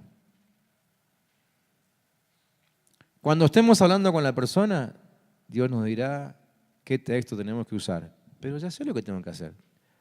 Tengo que llevarlo a un encuentro con el Espíritu Santo. ¿Sí? Es más, ahora, después de lo que le dije hace un rato, ya sabemos que tenemos que ir a que esa persona nos permita meterle la mano en la cabeza. Cuando yo le pueda poner la mano en la cabeza, se completa la obra de cobertura del reino sobre su vida y a partir de ahí empiezo a preocuparme un poquito menos. Mientras el reino de Dios no lo cubra, yo tengo que estar muy preocupado porque le puede pasar cualquier cosa. Imagínense que mientras que el reino no lo cubra, el enemigo no va a querer que esa persona escuche del Evangelio. Por eso es que muchas veces los que primera vez vienen a la iglesia, después en esa semana sufren una catástrofe, una cosa increíble. Entonces yo no me puedo dar el lujo de que venga alguien a la iglesia, escuche el mensaje, tome una decisión y se vaya sin que alguien le ponga la mano en la cabeza. Lo mando a la guerra sin chaleco de antibala, ¿no? Entonces, si va a venir acá y va a tomar una decisión, el enemigo le va a dar con un caño. No me puedo dar el lujo de que se vaya sin haberle orado por cobertura. Y haber establecido una acción profética con la mano encima de su cabeza. Digo, mano sobre su cabeza, puede ser mano sobre el hombro, entienden, ¿no? Pero el acto profético de decir, Señor, tu reino está sobre él y va a estar cubierto. Él a lo mejor no entiende nada de lo que estamos orando. Usamos palabras que su alma no entiende. Su oído no entiende, su espíritu sí, porque acaba de resucitar. ¿Sí? ¿Se entiende? Séptimo, para consolidar con eficacia debemos hacer el trabajo completo. Ananías lo sanó, lo liberó, lo levantó y lo bautizó. Completito en una sola visita. ¿Sí? Entonces, si ganamos a alguien, nosotros somos los que lo consolidamos. Está bien, por una cuestión de orden, si un hombre gana a una mujer, lo ponemos en el grupo de las mujeres. Está perfecto eso, ¿sí? Pero por lo menos durante un tiempo me tengo que preocupar, a hablar con ese líder. Che, la que te delegué, ¿cómo va? ¿Está todo bien? ¿Necesitas que te ayude en algo? ¿Querés que le haga un llamadito? ¿La pudiste ver? ¿Lo tenés en tu grupo? Pero no me despreocupo porque sigue siendo responsabilidad mía hasta que empiezo a ver que arrancó con su crecimiento. ¿Sí? No podemos abandonar a la gente a mitad del camino. Bueno, de eso hablamos bastante ya en la clase pasada, así que no me quiero detener acá. 8. Para consolidar con eficacia tenemos que alimentar al nuevo hasta que pueda valerse por sí mismo. ¿Sí? Es evidente de que Ananías hizo eso con Saulo, no dice nada la Biblia, pero nos dice que inmediatamente empezó a predicar, o sea, cambió su discurso. Él venía con un discurso de matar, matar, matar, matar, matar, matar. Al día siguiente empezó a predicar sobre la vida en Cristo Jesús. Entonces, Ananías, evidentemente, ¿sí?, lo sostuvo, lo alimentó hasta que pudo valerse por sí mismo. Ananías desapareció de la vida de Pablo, pero le dio lo suficiente como para que pueda valerse por sí mismo. Y hasta inclusive para que pueda mantenerse esos 13 años en el desierto de Arabia, en alguna ciudad perdida por ahí, y terminar de construir el apóstol Pablo, que después conocemos. Le dio lo básico. Noveno, para consolidar con eficacia, tengo que introducirlo a un ámbito discipular. ¿Qué significa esto? Que tengo que, lo antes posible, rodearlo con gente que lo motive a seguir creciendo en el reino. Por eso la importancia de que cuando rastrillamos el domingo a la noche o el miércoles, ¿sí?, tratar de meterlo en un grupo inmediatamente. No es que, bueno, como saludé a alguien que no es de mi edad, bueno, alguien lo irá a ver después. No. Si es más grande que yo, lo llevo a un grupo de los adultos. Si es más joven que yo, lo llevo a un grupo de los jóvenes o de los adolescentes. ¿Sí? Pero trato de meterlo inmediatamente dentro de un grupo que lo motive a crecer como discípulo. ¿Se entiende eso? Rodearlo con gente que lo motive. Ustedes piensen en lo que pasa con la persona. Quizá vino solo a la reunión, se entregó a Cristo, todo bien, oramos por él, perfecto, pero lo mandamos de vuelta a una casa donde abunda seguramente la queja, las malas palabras, el maltrato probablemente, e inclusive quizás se agregue la burla cuando les cuente que acaba de venir de una iglesia evangélica. Métanlo allá adentro, sin ningún otro grupo que lo contenga, ¿y cuánto puede durar? ¿Cuánto puede durar? ¿Sí? Es decir, necesitamos meterlo dentro de un grupo de gente que haya nacido de nuevo como él acaba de hacerlo. Es como que ustedes, qué sé yo, no sé, exagero con el ejemplo, pero para que se den cuenta, nace un nene en el sector de obstetricia del hospital y yo lo saco inmediatamente y lo llevo. Enfrente hay un criadero de chanchos y lo pongo entre los chanchitos. ¿Cuánto puede durar? Es otro ambiente, no es un ambiente para que crezca ese bebé. ¿Sí? De la misma forma necesito meterlo en un ambiente que lo proteja. No puedo evitar que vuelva a su casa, tiene que ir a dormir ahí, seguirá viviendo con su esposa, con su mamá, con sus hijos, lo que sea. ¿Sí? Pero necesito rodearlo de gente que lo motive a crecer en el reino. Décimo, para consolidar con eficacia, debemos dejar a la gente lista y madura para la predicación del Evangelio del Reino. Recuerden, consolidación no es para retener el fruto, consolidación es para enviarlos a predicar. De eso hablamos en la clase pasada, revisen el video. Los apuntes de la semana pasada están. Pero consolidación es para enviarlos a predicar el Evangelio del Reino. Pablo predicó lo que se le había revelado en el camino. Ustedes fíjense cuántas veces se repite su testimonio. Cada vez que se presentaba delante de un gobernante contaba lo mismo, ¿no? Como que era recurrente. Es que no tenía otra cosa de la cual predicar. Él no había leído el libro de Watchman Nee o el libro de, no sé, Cash Luna, ¿sí? No leyó ningún libro. Él predicaba de su experiencia. ¿Sí? Entonces, entusiasmemos a la gente para que cuente lo que le pasó con Cristo. El encuentro que haya tenido con el Señor, que vaya y que lo replique. Contaba su testimonio Pablo y así tenemos que hacer con nuestros discípulos. ¿Sí? Bien, vamos a dejar acá, vamos a seguir la próxima charla porque quiero darle bastante atención a lo que sigue. Lo que sigue tiene que ver, si ustedes quieren leer no hay ningún problema, yo igual voy a agregar algunas otras cositas, pero lo que sigue tiene que ver con cómo orar por el recién nacido. ¿Sí? Y teniendo en cuenta esto que hemos hablado, ¿no? Que sean oraciones con declaración profética. Aún vamos a tratar de hablar algunas cosas que tengan que ver con guerra espiritual a favor del recién nacido. ¿Sí? Les pido que revisen el video de la semana pasada. Véanlo de nuevo. Acuérdense que estamos en un tiempo especial y no nos podemos dar el lujo de perder a nadie que el Señor nos envíe. De hecho, ni bien esté el video de hoy, repásenlo. No sé, transfórmenlo en audio, vayan escuchándolo en el auto, pero empecemos a pensar seriamente en consolidar con absoluta responsabilidad, porque Dios nos está enviando a sus hijos. Amén. Les recuerdo que dijimos que esta semana estaríamos orando especialmente por la actividad del fin de semana. Les propusimos a los que quieran y puedan, inclusive usar su día de reunión de grupo como día de ayuno, ¿sí? Para que toda la semana esté cubierta con un ayuno a favor del fin de semana que viene, ¿sí? Y por favor, recuerden algo muy importante, el domingo a las 10 de la mañana, no falten al encuentro de líderes aquí con los pastores. Va a ser un encuentro íntimo y otra vez va a ser como esto, un ámbito de madurez donde vamos a recibir una palabra seguramente diferente a la que vamos a recibir en las plenarias de la noche.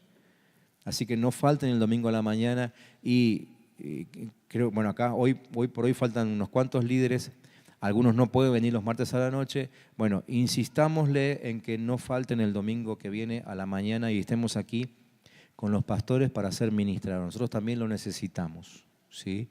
Estamos todo el tiempo ministrando gente y ahora hemos traído a estos pastores para que ellos nos ministren a nosotros. Amén. Así que no falten. Bien. Oramos. Me gustaría que cierren sus ojos ahí y visualicen a su grupo, visualicen a sus discípulos. Véanlos como hijos de Dios. Véanlos ahora como hijos con los cuales Dios tiene un propósito grande, muy grande. No los vean como lo que ustedes saben que son, porque así llegaron. El que te contó que era ladrón, el que te contó que viene de casarse 3 veces, 5 veces. El que viene de contarte que fue un abusador o el que fue abusado. En nombre de Jesús, en nombre de Jesús, derriba esa fortaleza, ese prejuicio ahora. Si necesitas decirlo, decir en nombre de Jesús yo derribo todo prejuicio ahora sobre fulano, mengano, sultano, mencionalo si querés, con nombre y apellido. Si son muchos lo harás después, pero en nombre de Jesús derriba el prejuicio. Empezá a llamarlos hermanos, pero no hermano cuando los ves en el grupo, ahí todos somos hermanos. Empezá a llamarlo hermano en tu tiempo íntimo de oración. Señor, mi hermano fulano, ¿cómo lo quiero ver crecido? ¿Cómo lo quiero ver desarrollado? Miren, yo tengo un solo hermano en la carne. Y lo que más quiero en la vida es que a él le vaya muy bien. Y quizás vos quieras lo mismo de tu hermano o de tu hermana en la carne, ¿no? Vamos a empezar a desear lo mismo por nuestros hermanos en Cristo, los que nuestro papá en común acercó a este lugar. Vamos a hacernos responsables de extender el cuidado, la cobertura del reino sobre sus vidas, darles lo mínimo, por lo menos lo mínimo indispensable para sobrevivir al día siguiente. Vamos a preocuparnos de que nunca salgan a la calle, al peligro, al mundo, sin tener la cobertura del reino de Dios.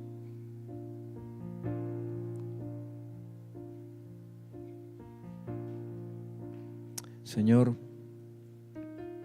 te ruego que tu Espíritu Santo empiece a cambiar en nosotros el concepto que teníamos de discípulo hasta el día de hoy. Que empiece a cambiar aún el sentido, el concepto que teníamos de nosotros mismos, de vernos como líderes, como quienes conducen, como quienes mandan, como quienes ordenan. Aunque hagamos todo eso, pero que empecemos a vernos como servidores, como formadores de aquellos en quienes estás depositando un propósito increíble.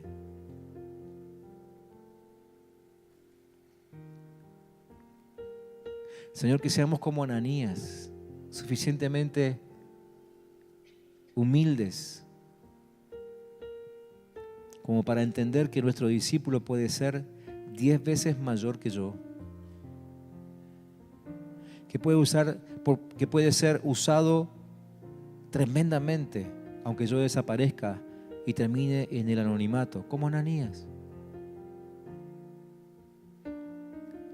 Pero Señor, que en todos aquellos que nos has dado para cuidar, se cumpla a la perfección tu plan, tu propósito. Permítenos ver en ellos lo que pensaste hacer de sus vidas.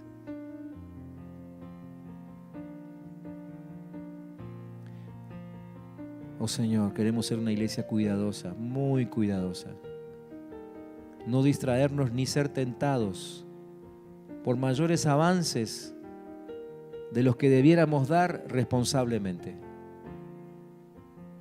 Yo mismo, Señor, como pastor me sujeto a esto porque sé que muchas veces me entusiasmo y quiero dar el paso más grande de lo que me da el pantalón, pero Señor, que seamos responsables del cuidado de la gente que hoy tenemos, sabiendo de que esa gente es la que traerá a los próximos y a los próximos y a los próximos.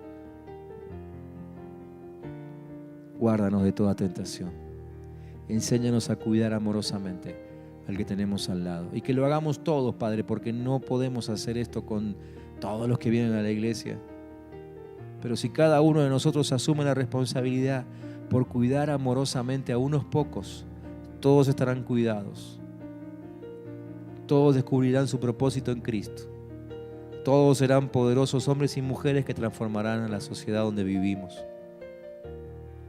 Y nuestras ciudades comenzarán a ser transformadas y nuestros estados serán libres. Señor, que en nosotros se establezca el concepto del Corán Deo, de que tú estás todo el tiempo con tus ojos abiertos sobre nosotros. Y que nos comportemos como discipuladores todo el tiempo, las 24 horas del día, siendo conscientes de que somos modelo de alguien. Que entendamos el concepto de predicación y que sepamos sembrarnos en un territorio, ya sea un territorio de un corazón o el territorio físico o geográfico, pero que seamos capaces de sembrarnos allí y no dejar de hablar del reino hasta que veamos la cultura transformada. Bendigo a mis hermanos, bendigo a la iglesia, en el nombre de Jesús. Amén.